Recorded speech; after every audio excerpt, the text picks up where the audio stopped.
কৰিবলৈ সন্মানীয় জিলা আয়ুক্ত মহোদয়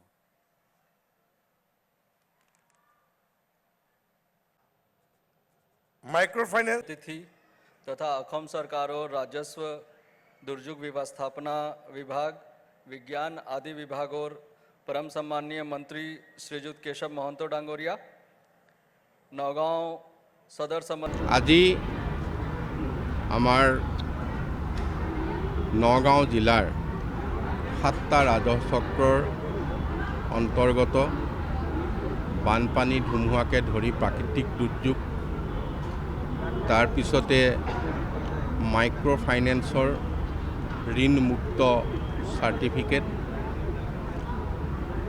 আৰু 177 গৰাকীক উদ্যোগ বাণিজ্য বিভাগৰ দ্বাৰা সিড মানি এই অনুষ্ঠানত অৰ্পণ কৰা হৈছিল আৰু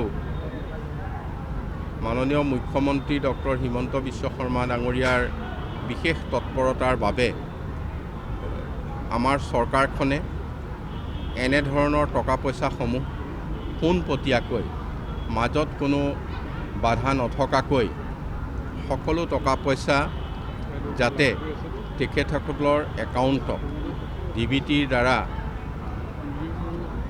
একেদিনাই সকলোৱে পায় তাৰ ব্যৱস্থা কৰা হৈছে। আজি লোকসকল ঘৰলৈ ঘূৰি যোৱাৰ পিছতেই তেখেতসকলৰ একাউণ্টত টকা পইচাখিনি জমা হ'ব আৰু সকলোৱে সেইখিনিৰ সাহায্যৰ দ্বাৰা উপকৃত হ'ব বুলি আমি আশা কৰিছোঁ। মই আজি ইয়াত আমাৰ সন্মানীয় বিধায়ক ৰূপক শৰ্মা ডাঙৰীয়া, সন্মানীয় বিধায়ক শশী দাস ডাঙৰীয়াকে ধৰি আমাৰ জিলা আয়ুক্ত আৰু বিষয়াসকল আছিল।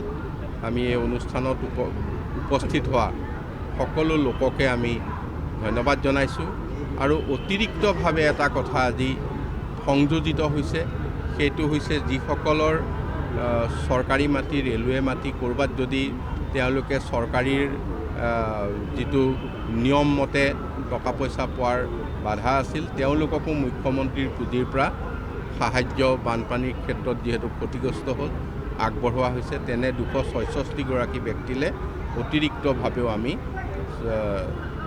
মুখ্যমন্ত্ৰীৰ বিশেষ প্ৰচেষ্টাত চেক প্ৰদান কৰিছোঁ। পঞ্চায়ত নিৰ্বাচন বিজেপি বা এজিপি এককভাৱে খেলাটো প্ৰায় নিশ্চিত হৈছে নেকি? ইতিমধ্যে সেই বিষয়ে আমাৰ ভিতৰত আলোচনা বিলোচনা হৈছে আৰু পৰৱৰ্তী আলোচনা জিলা পৰ্যায়ত, সমষ্টি পৰ্যায়ত হ'ব। আমি ভাবিছোঁ এইবাৰ সমিল মিলৰ জৰিয়তেই, যিহেতু মাননীয় মুখ্যমন্ত্ৰী ডাঙৰীয়াই এই ক্ষেত্ৰত মতামত প্ৰকাশ কৰিছে, সমিল মিলৰ ক্ষেত্ৰতে আগবাঢ়িব।